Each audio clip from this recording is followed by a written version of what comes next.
Today I'm at Our Ladies Primary School to find out how safe practice in PE and sport can help employers, schools and PE teachers. Up until now, local authorities have bought this resource to help schools deliver safe PE. That's changed for many, and it's now the school's responsibility to buy it. Those people delivering PE know the importance of teaching safely and confidently. Fun and interesting PE at school is the key to future involvement in sport.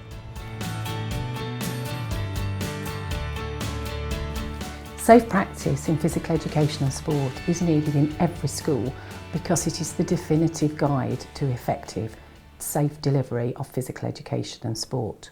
It can be used for effective planning, it can be used by the head teacher to ensure they are compliant, and it is certainly necessary for a governing body to understand what their responsibilities are to health and safety. You can just dip into it as and when you need it. We don't want anyone to read it from cover to cover because that wouldn't be effective. It's used by the judiciary, by legal representatives and by the judges in any case that comes to a court.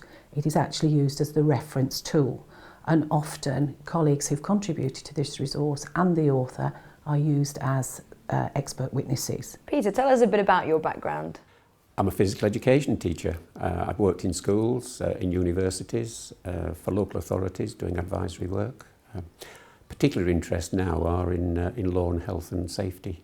I've been involved in 6 of the 8 editions of the book. We've worked through from writing as a group, but now for this one I'm the sole author, so I've put it together in the way that I felt was important to try and put a simple, positive message across to teachers and those who work in schools about what safe practice means. Peter, why exactly do we need this book in schools? Safety standards aren't static, they do change over time. So schools need to be aware of and work to what are the current best practice. So what are the key differences then between the older books and this new version now? This new edition is in line with what Ofsted looks at within school inspections and what the new national curriculum will suggest about what children should learn about safe practice. What have you included from a management point of view? I've included lists of what schools might want to consider and feel that they need to include in their written policies and procedures so that schools can then work towards getting consistent standards and consistent safe practice across whoever teaches them, visiting coaches, school staff, teaching assistants, so that the youngsters are in a secure learning environment. Whoever they're with, then the same safety standards apply.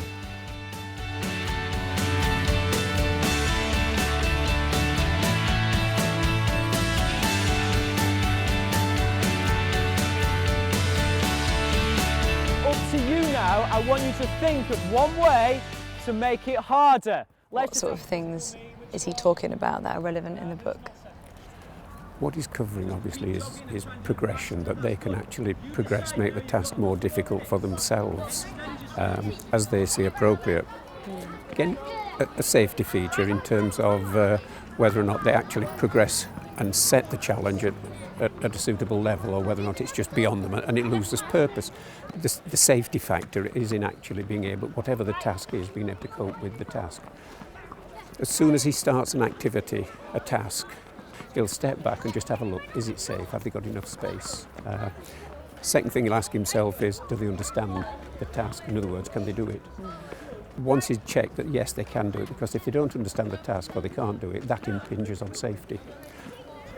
This issue of teaching technique is so important. A number of cases, claims that have been made successfully because someone has been hurt taking part in a sport activity or physical education where they have not been taught the technique. They don't have the skill, therefore it's more likely that they will become injured. Right, so outside our main activity, we're going to go into our playing areas. What do we think the triangles are on the map?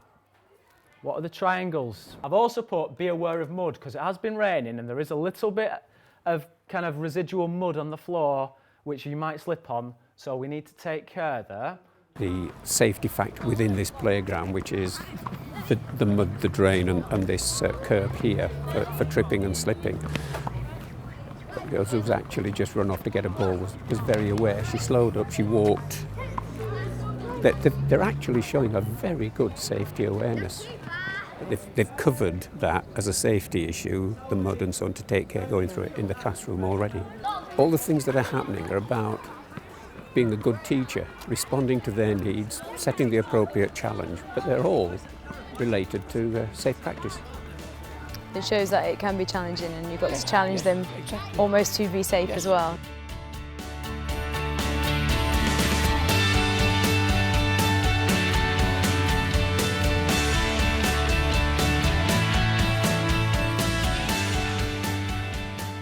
In the book there's 45 points thereabouts, so what would you say are the two most important that you'd like to emphasise? Every teacher needs to actually show forethought, forward planning, what they want to teach, how they want to teach it, is it safe? And the second thing is their observation skill, to make sure that what is happening is safe.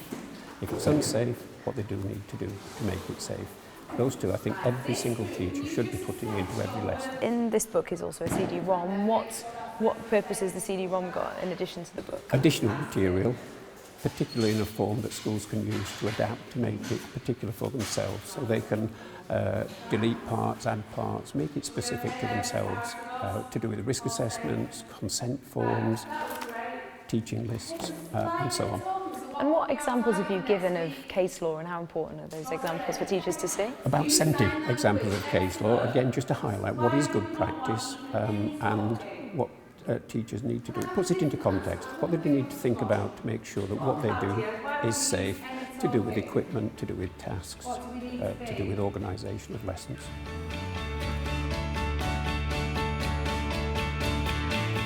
I'm the PE coordinator at Our Ladies Primary School, and I'm also an advanced skills teacher for PE. I feel it's absolutely valuable to have because it's really reassuring if I don't know any answers to the questions on health and safety, because there's so many complex things in PE. Children have to do PE and sport, and there's little things that if I don't understand about or I can't advise my other colleagues, I just go to the book, it's there, it's a very great time saver, an excellent resource.